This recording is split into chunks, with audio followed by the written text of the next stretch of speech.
In 1974 in Canada, Barbra felt a severe pain in the back of her head, like she had never felt before. She was playing cards with some acquaintances, and the pain soon passed. Upon returning home, her mother told her that Beverly, her twin sister, had been shot in the back of the head. For decades, the police searched for the person responsible. The case was closed and reopened several times, and with each subsequent investigation, new information was uncovered.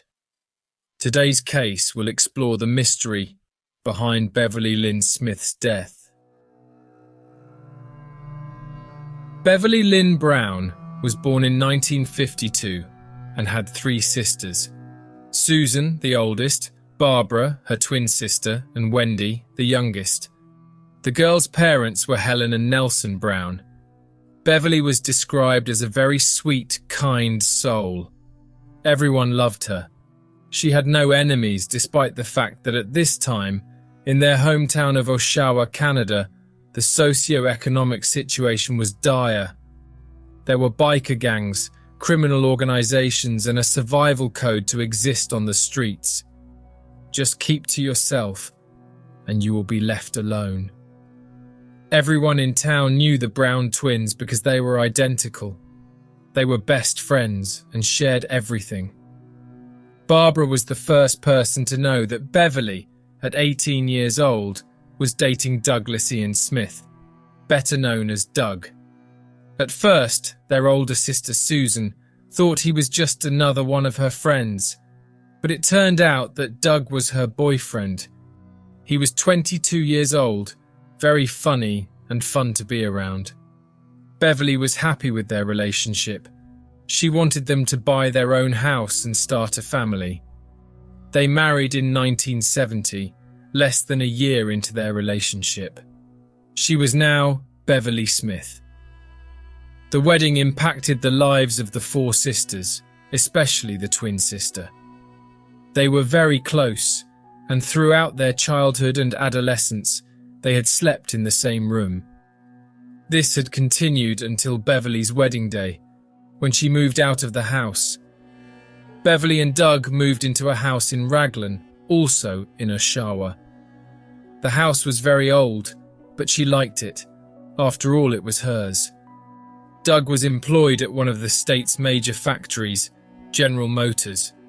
In 1973, Beverly became pregnant, and in February of '74 she gave birth to Rebecca Smith, better known as Becky. On December 9th of that year, when Becky was just 10 months old, something would happen to the Smith family that would forever change the history of not just them, but the entire city. At 5 p.m, Doug got up after his daily nap to go to work. He was allocated the night shift, which started at 6 p.m. He ate, dressed, said goodbye to his wife and daughter, and left.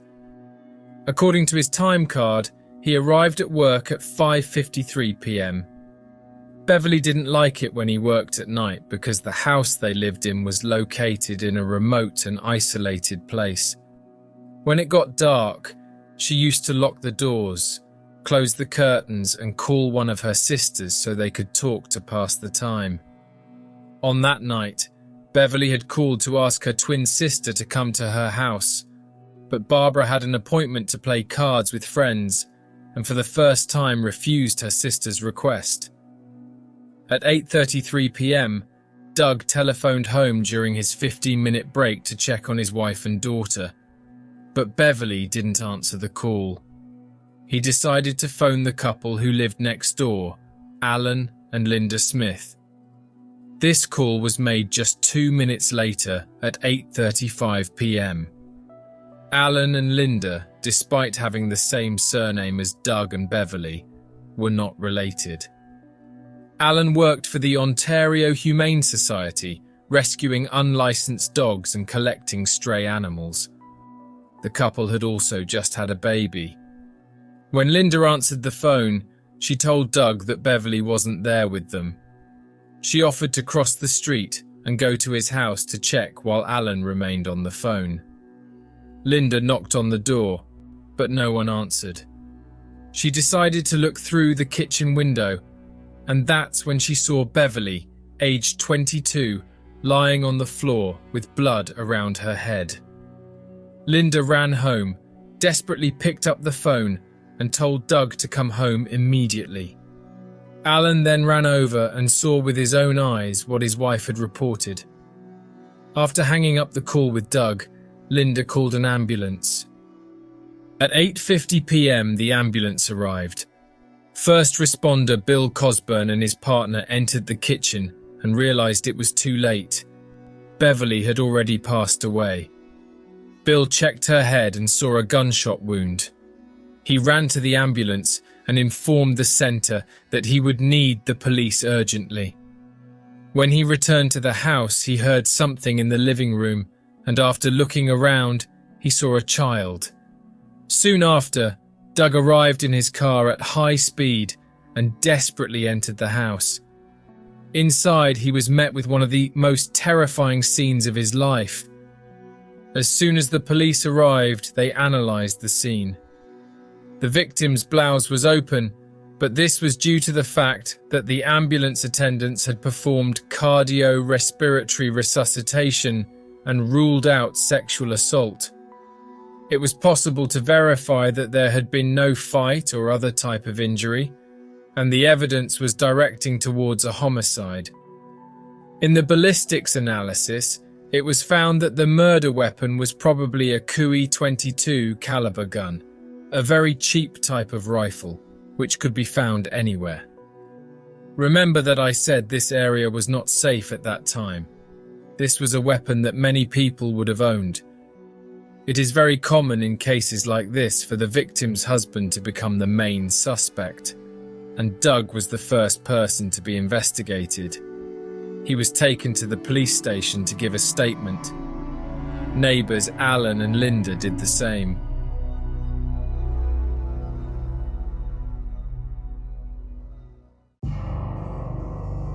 According to investigations, that night began routinely. Beverly had been talking on the phone with her family, and the call ended at 7 p.m.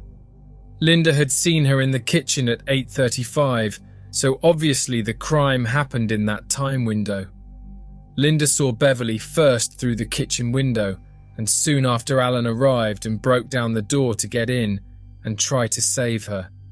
After a few hours of interrogation, Alan and Linda were released, as each was the other's alibi. They were together all night, at their house with the baby. According to the victim's sisters, they believed that whoever had entered the house must have been someone she knew, because Beverly never let anyone in. The police followed this line of reasoning, but here I want to make a personal observation, something I don't usually do. We need to analyze the situation with the door, which in the photos clearly shows that it was locked by an internal latch. Beverly closed and locked everything at night to feel safe inside. She even locked the windows because in winter in Canada you can't even leave a window open. The fact that the door was locked from the inside implies that shortly after the visitor entered, Beverly locked the door. After the crime was committed, the person left through the window, or first locked the door and then left through the window. But did the person who shot her really enter through the front door? There is still a third possibility, that this person could have entered and left only through the window. But in the investigation evidence, nothing is said about windows being locked or unlocked. At least I didn't find that anywhere in my research. The police followed the line of reasoning that the person responsible was known to the victim and had entered through the front door. They rejected any other hypothesis. So I just ask you to leave in the comments what this could have been, and I will come back to it soon. Husband Doug's alibi was his time card. It had been punched that night at General Motors, but this did not stop the police from investigating him, and as the investigation progressed, some details about the couple's life were revealed. The police did not believe in the robbery hypothesis as nothing was out of place. But over the following days, having analysed the entire property in more depth, around 200 grams of marijuana was found upstairs in the guest room, divided into small packages. When confronted about drugs, Doug denied any involvement in the drugs trade. He and his wife's personal consumption was common knowledge, but he denied being part of any drug trafficking scheme. But a certain amount of buying and selling had taken place. Her twin sister Barbra claimed that Beverly was trying to stop all that because she was no longer comfortable with the situation. She had a baby, and she did not like these people always coming in and out of her house. Doug soon revealed that shortly before December 9th, he had purchased around half a kilo of the drug, and that part of it he had already sold. There should have been around 370 grams in his house.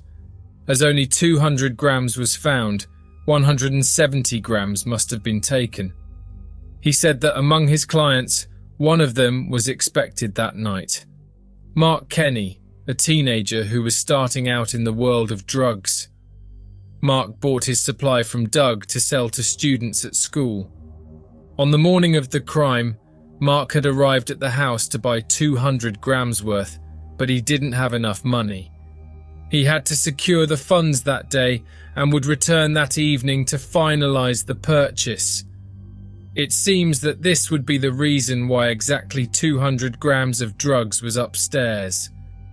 Mark became a suspect with the hypothesis that he had returned at night and, perhaps taking advantage of Doug not being at home, shot Beverly and stole whatever drugs he could find. In this case, the 170 grams that had disappeared. Mark denied returning to the house that night because he had not gathered up the money. Even so, the police did not rule him out as a suspect, and he remained on their radar. The police understood that this was a line of inquiry that needed further investigation. Given the family's pain over the loss, it was difficult to deal with the newspapers spreading that Beverly's death was directly related to drugs. Doug was criticized a lot by people, mainly because many of them were being arrested due to the discoveries made. Witnesses brought two pieces of information that shed light on Beverly herself. The first was that she had discovered that Doug had become involved with another woman. This betrayal caused friction between them and ended up generating speculation.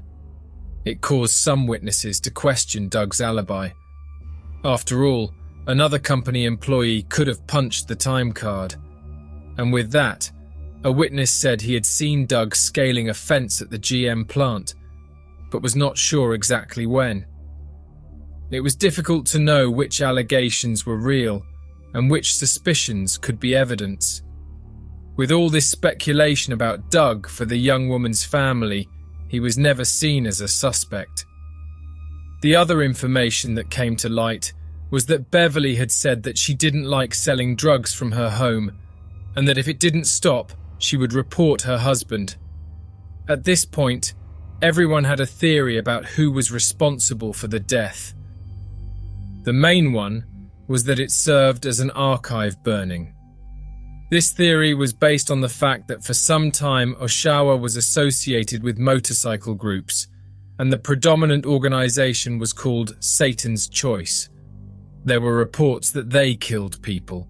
Motorcycle gangs were classified as criminal organizations, and in 1974, Satan's Choice became powerful in the drug trafficking business. Rumors that Beverly wanted to report her husband could have jeopardized Satan's Choice, and they would have gone there to eliminate their problem. The crime was investigated for just over a year, but without concrete evidence there was nothing to charge anyone with, and the case was closed. Doug was cleared of any involvement in the crime. He got on with his life and raised his daughter Becky. Beverly's twin sister got married, but she never forgot what happened and never stopped calling for justice. After years of appeals, the family managed to have the case reopened in 1987, and here something disturbing was revealed. a huge failure of police procedures. This team was a new team. This was their first murder case, and now that the case has been reopened, some bad things were discovered. Some photographs were not taken at the crime scene, notes were lost, records of some interrogations, telephone recordings, crucial information that should never disappear. But that was what had happened. In this new phase of investigation, Alan was called to testify again. Luckily, his testimony from 1974 was not lost.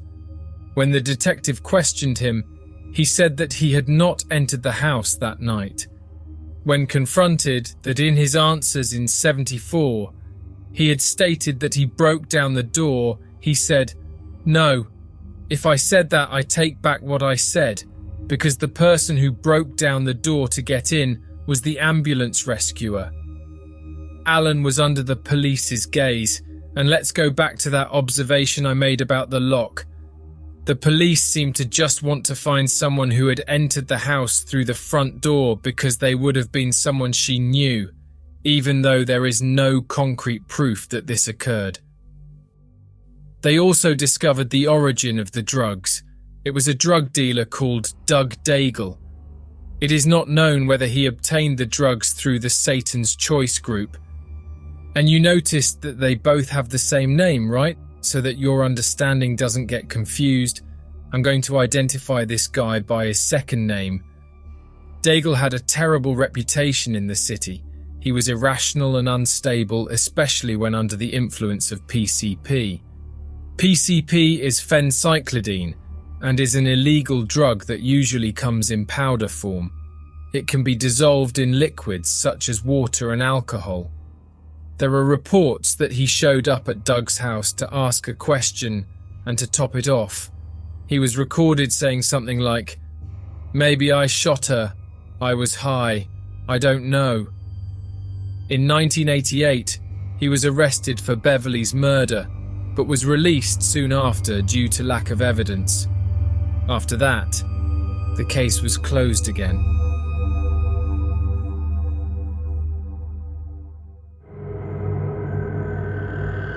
In the following long years, the family asked to reopen the case again, but nothing was done.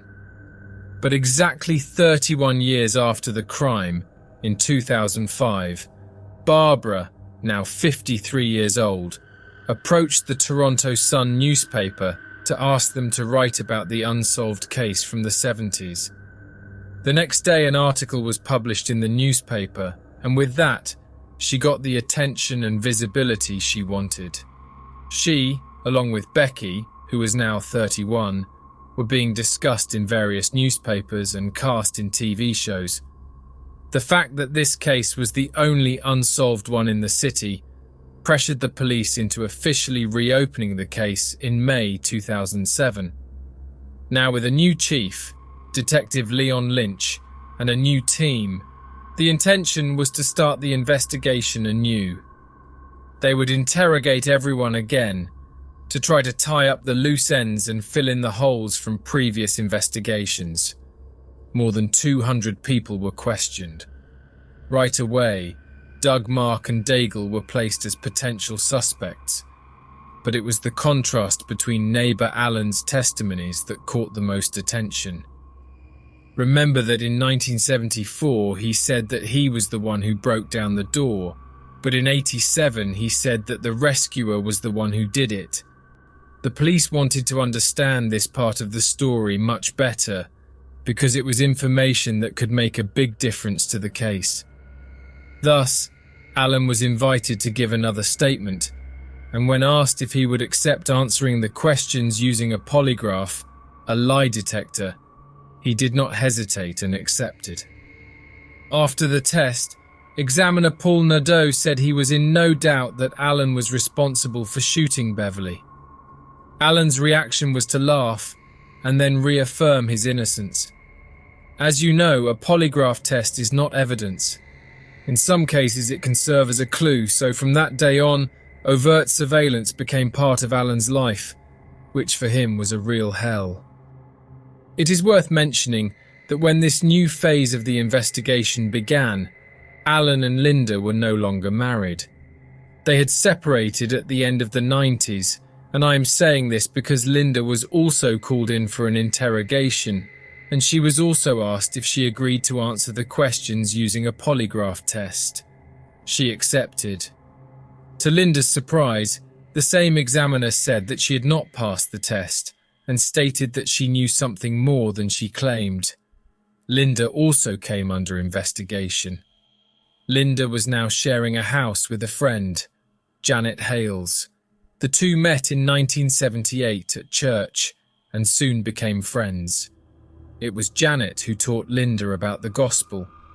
Linda, in turn, viewed her new friend as a kind of religious leader. She was living at Janet's house because she had nowhere to go after the separation, and during this period when they were together, Linda shared several problems from her marriage, including mental and emotional abuse, even neglect. Alan, in turn, also had several problems and often tried to take his own life.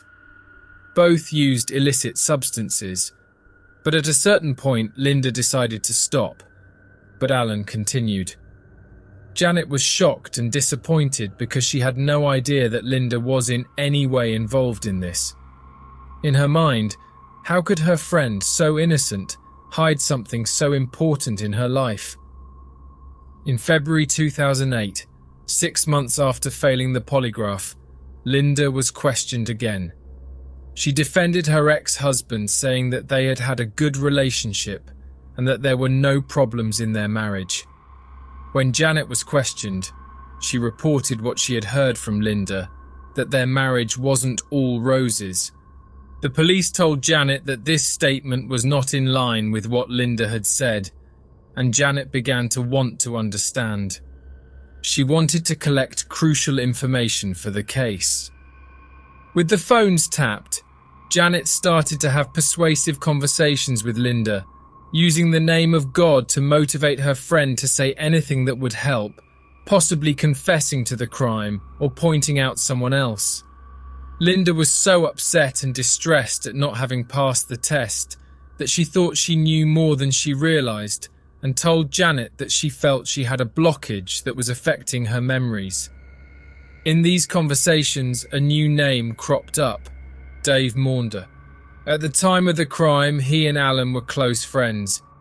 Dave was called to the police station, and in his statement he said that on the day of the crime he had been working.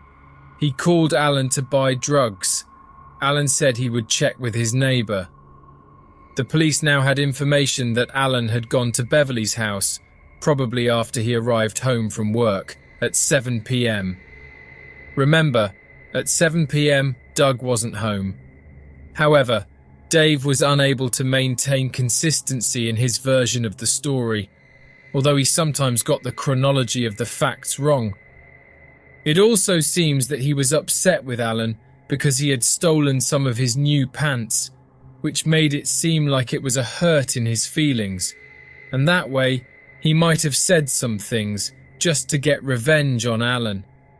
But even so, the police considered that he had called Alan on the day of the crime to confront Linda, since she said she was with him the whole time that night.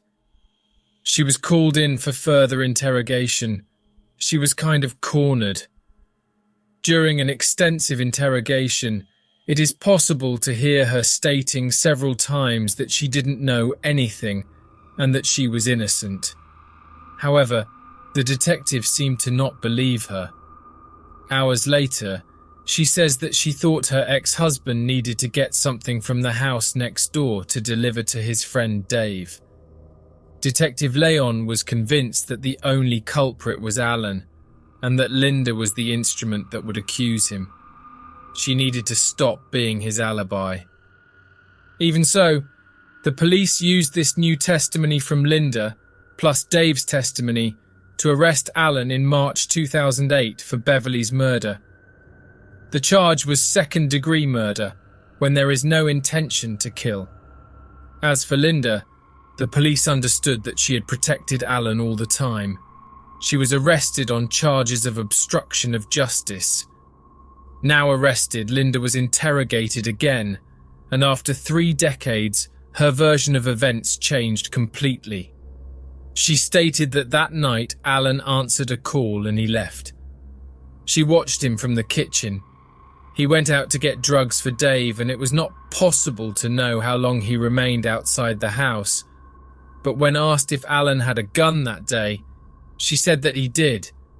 Soon after, she said that her ex-husband was taking longer than usual and she decided to go to Beverly's house. She was kind of suspicious that Alan had a crush, or maybe was having an affair with their neighbour. So that night she went there and saw through the window him walking away from Beverly. She was kind of in shock, went into the house, took a rifle that was near the door, went to the kitchen and shot. She's not sure, but she thinks that she shot her neighbour. We can see here that Linda could be guilty, or she is covering for her husband, or she is confused. There was something very strange, but the police were not concerned with knowing if she was mentally well or not. Her speech only gets worse when later in the same interrogation, she ends up denying having been responsible for the shooting, accusing Alan, saying that he had gotten rid of the gun and that she would be willing to take officers to the location where she believed the gun was buried. On May 10th, 2008, Linda took the police to the location. But more than 3 decades had passed and the place had undergone several changes, leaving Linda confused. The following day, the police began to excavate parts of the asphalt in the area they flagged, but unfortunately nothing was found. After that, Linda requested a transfer to a psychiatric hospital to undergo specific monitoring.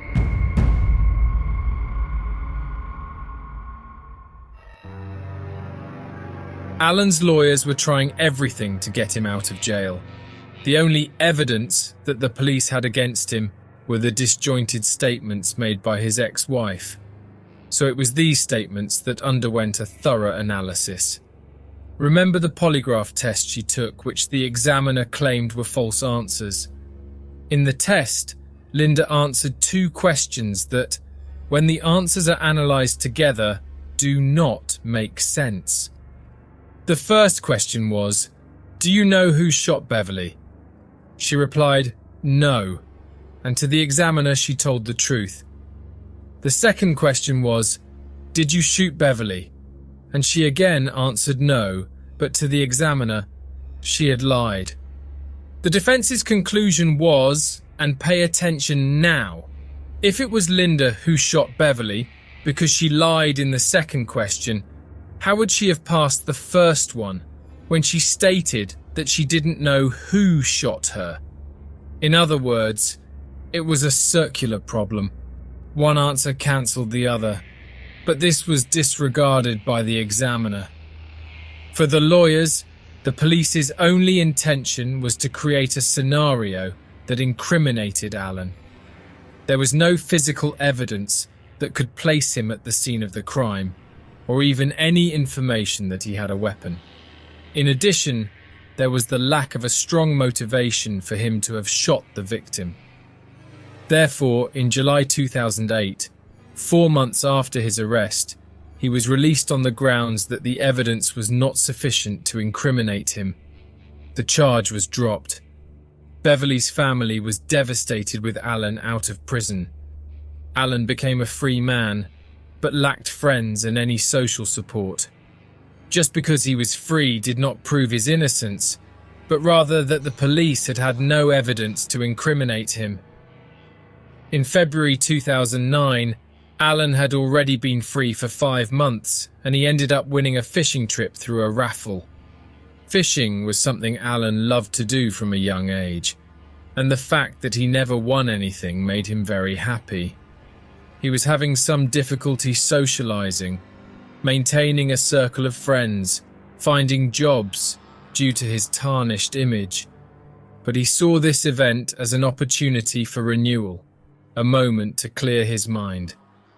and I will ask you to pay very close attention to what happened on this trip and soon after it. There was such an impressive turnaround in the case that it would leave any investigative team with jaws dropped. Seriously, pay attention to all the details.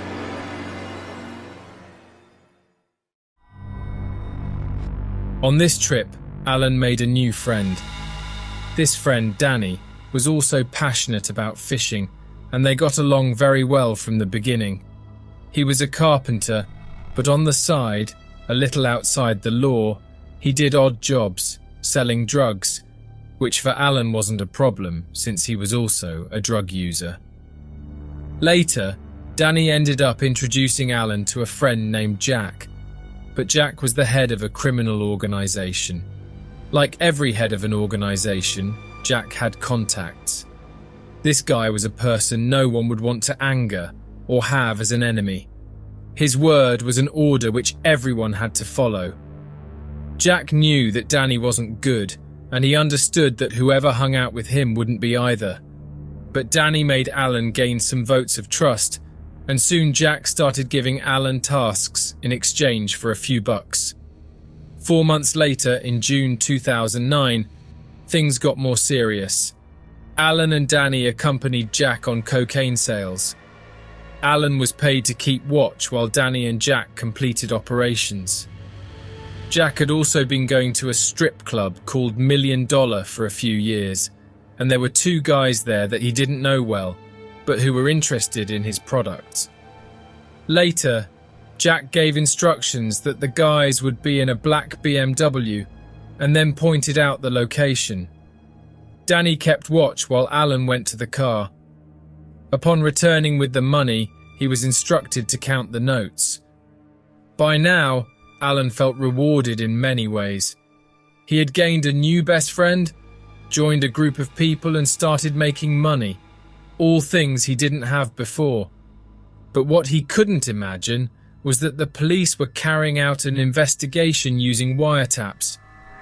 In one of the recordings, the police heard Danny tell Alan that his involvement in the negotiations meant that Jack had accepted him as a member of the organisation, and Alan responded that he was comfortable with that.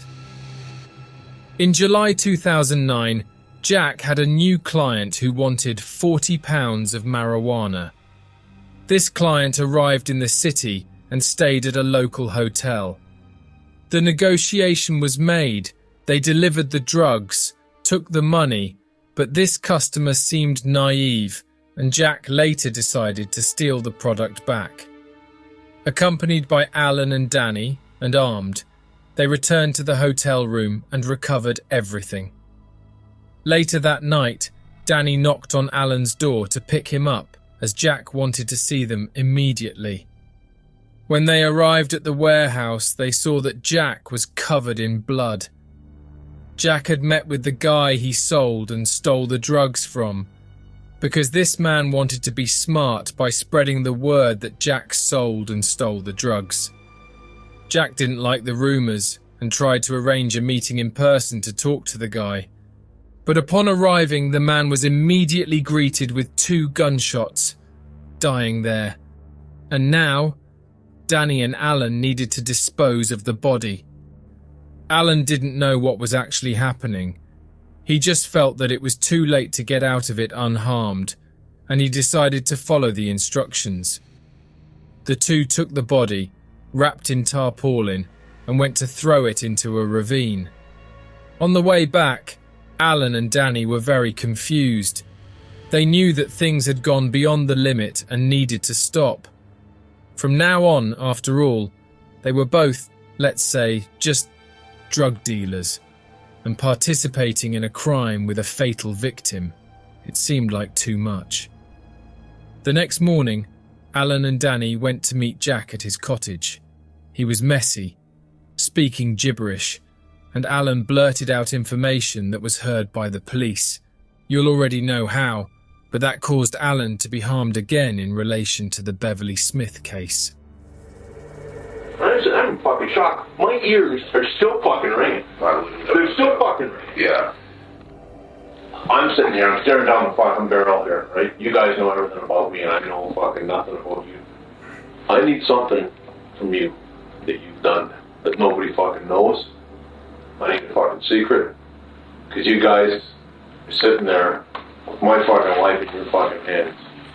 You gotta give me the fucking goods. You know what I mean? You know what I'm saying to you? Yeah. So fucking give me something. When we leave here, what you fucking tell me and what we know we fucking done will never ever be fucking mentioned again. Ever. Ever, ever, ever. You remember the murder? What, the thing that I saw on the internet there? Yeah. Yeah. What happened? I was in my buddy Dave, and I had set up this guy dead. Yeah. Watched him for the longest time. So he got in 40 pounds of weed. Back then, him and I, we were good. Who's Dave? Dave Monder. We had it set up that when Doug went to work, okay, at General Motors at 6 at night, Yeah. we were going in just shortly after to get the 40 pounds. I went in, I ran upstairs, got the 40 pounds. He was downstairs, he had a 22 with him just for backup. Yeah. Now, she ran toward the cupboard, and Dave doesn't know what she was running for the cupboard for, whether it was a handgun, just a normal rifle, whatever. So he went to the back window. Who was it that plucked her? Dave Monder. 8 days after disposing of the body, in July 2009, Danny and Alan talked and reached a consensus that maintaining the bond with Jack was beyond their limit. They didn't want to be part of it anymore. You know, when you went out in the boat and had your conversation, and I was inside having my conversation, I'll tell you something, man. I was that close from firing a fucking piece of shit out of my ass. Well, I think it's all good. We're all good. There's nothing else. I said to him before, I said, you dragged us into something we weren't ready for. Yeah. We did you a huge favor. Yeah. You're comfortable, we're comfortable, everybody's good. Yeah. That's it, that's all. I mean, easy money stuff, I don't mind, but I don't want nothing big like that. No. Hey, you're the same, eh? No, I'm done. Yeah. Good. No, I'm done completely, bud. Yeah. I've got 8 wonderful grandkids, man. Yeah. And they mean the world to me. Yeah. But when you want to go fishing, you and me, just fishing. Right. Good to go. Yeah. Yeah. Okay. Yeah. Mm-hmm. Yeah, I'm totally with you. Well, I'm thinking we're due for a day up in Butley anyway, so. Yeah. Love you, big guy. In November 2009, the three arranged to meet again. They had not received any financial compensation for the disposal of that body, and they wanted to resolve the matter. There, in Jack's car, they had a disagreement about the subject discussed at the chalet, and Alan started to vent some things. Look, you had me scared shitless. What were you scared about? Dropping bodies off in ravines for one thing and then being questioned. And I didn't know what to do, what to say. I just wanted to get out of there, so I came up with a story, and that's the story I gave you, and I stuck to it. You're fucking, I think you're lying to me again. Like, did you do it? Did you do it? Like, I just gotta know. There's just 3 of us sitting here in the fucking fuck, man. No, I did not, or I would still be in jail. Go ahead, Al. Tell them what you're... I just want facts for it.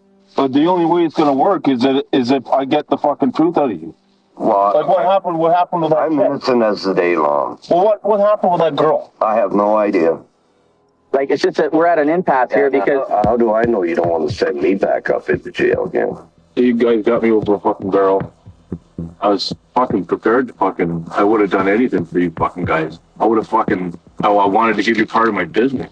Well, we wanted that too, okay? Let's leave it and live on, okay? Let's bury it. It's gone. I don't want no more part of it. Christ almighty, can I just goddamn go fishing and retire like an old man and not know fuck all? Yeah, that's the way I want it. Al's afraid. I get that. He's afraid to tell you he clipped her because you then do have it on him, okay? You got to alleviate his concerns. once he fucking says it, once you get your things, is this it? Is this over? Absolutely. Yeah. Oh, absolutely. Look, You tell me what's if I tell you this, fuck's sake, Dave had nothing to do with it. It was me. Okay. I did it all myself, and she never did get to see any fucking gun. I did a terrible thing when I was a young man. And, So you knew the pot was there. got green, man. Was she close? Yeah. How close? 10 feet. Holy moly. You okay, brother? It's over, man. We're done. Weeks after that conversation, in December 2009, Alan and Danny still hadn't received the money, and they decided to call Jack to collect it. Jack arranged to meet in a parking lot to hand over envelopes of money to each one of them. But before they even opened the envelopes, Jack accelerated his car and drove away. When the friends opened the envelopes, they realized they had been tricked because the packages were full of paper. As if things couldn't get any worse, seconds later, a police car pulled up behind their car. I got nothing. Uh-oh. Don't make this setup. Yeah. Hey, Detective Michelle, you're from the police. Shut the truck off, please. Put the keys on the dash. What's going on? You were under arrest for criminal negligence causing death. Hi, how are you? Step out, please. Yep. You're under arrest. Murder? Murder. Have the right to free legal advice from a legal aid lawyer. First degree murder. Alan was being arrested for the second time, but the murder charge, which was previously second degree, was now first degree. They were taken to the police station, and a few hours later, Jack showed up at the police station introducing himself as an officer from Ontario Police. Alan and Danny were separated.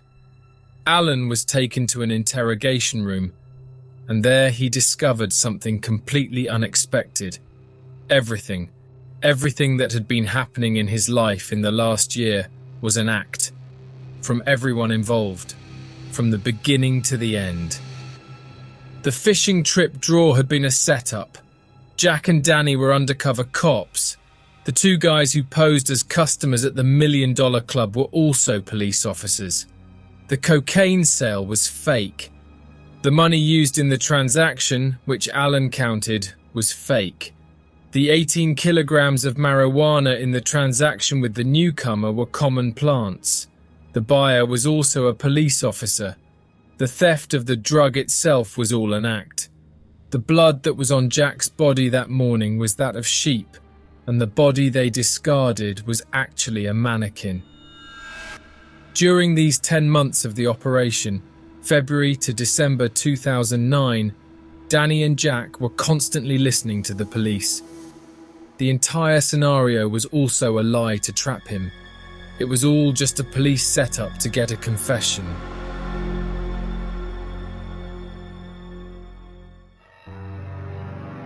This operation applied to Alan was a strategy called Mr. Big, a tactic created in Canada, and which was unlawful in several places around the world, such as the United States, the United Kingdom, and Germany. An investigation like Mr. Big is planned as a well-elaborated scam, which begins with studying the suspect until the application of scenarios and police actions. For Beverly's family, even though it was all an act, Alan's new friendships confirmed how involved he was in crimes, since Jack and Danny presented themselves as criminals, and no one would ever confess to a crime they had not committed. Alan seemed to have no way out. The police didn't talk about obtaining evidence, and they already charged him directly with first-degree murder. He continued to swear his innocence. Alison Craig, his new lawyer, believed in her client and began researching the case. A charge of first-degree murder guarantees many years in prison. Alison would need a good strategy to get him out of jail, and in a case in which there is a confession, it would be difficult for a jury to believe that such a confession was a lie. So the fight now would be for the confession to be characterized as having been illegally obtained. The first strategy was to ask for the confession to be excluded, and for this there would be no jury, only the judge, and the session would take place as a pre-trial. What would be judged in this pre-trial was whether the police had overstepped and crossed the limits of an investigation to obtain their confession. At this point, Alan had circumstances in his favour, as his confession was made under strong pressure from the police, since we can now characterise Jack and Danny as police officers, in addition to the fact that he was influenced to make a confession in a coerced and threatening way. Alan said in this confession that he committed the crime to steal 18 kilograms of drugs. This was the exact amount of marijuana from the fake operation days before, and not half a kilo, as Doug claimed to have purchased at the time. Furthermore, he accused Dave at first, perhaps in an attempt to get him into the picture to get revenge for what he did in the past, making false allegations about Alan. Ultimately, Jack and Danny weren't satisfied with these statements, and it seemed like they set it up again to hear what they wanted. Alan's lawyer's strategy was to convince the judge how emotionally and financially dependent he was on his two friends. It was as if they had Alan's life in their hands, and he was encouraged to act in a certain way by them. That in itself already confirmed that he was in a vulnerable and submissive situation. But according to Danny and Jack, Alan was involved in all the scenarios of his own free will and had the opportunity not to get involved in the transactions or to give up. There were more than 1,500 hours of audio recordings, and most of it was about fishing. But you could also hear several times complaining about how terrible Alan felt, about being accused of Beverly's crime that he said he didn't commit. After 4.5 years, in June 2014, the judge responsible for the case, Bruce Glass, needed to decide whether Alan's confessions should be disregarded or not. In the official document of the hearing, the judge declared that Alan's reports regarding the crime had too many holes, which would lead anyone to question whether this was nothing more than a pack of lies. The execution of the Mr. Big operation was an example of an abuse of process. The confession was not voluntary. He was coerced. Thus, an exclusion order for Alan's confessions was issued. With the confession invalidated, the case returned to the absence of evidence, and Alan was released.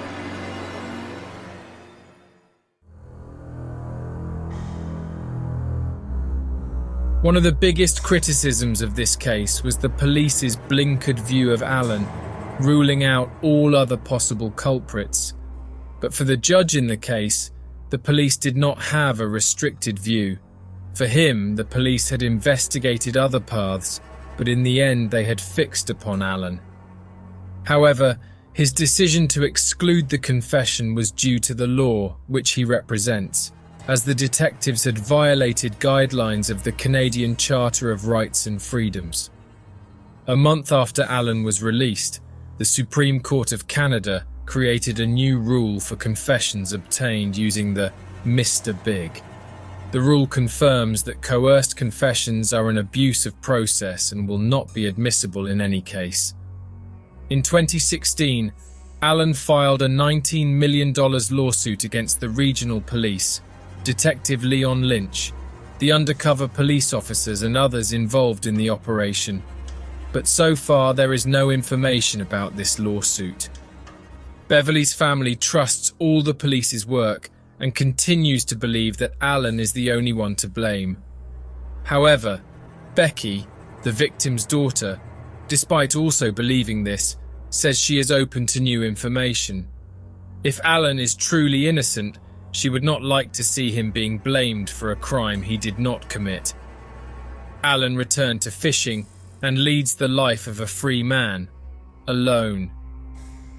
Who do you think was the real responsible for the death of Beverly Lynn Smith?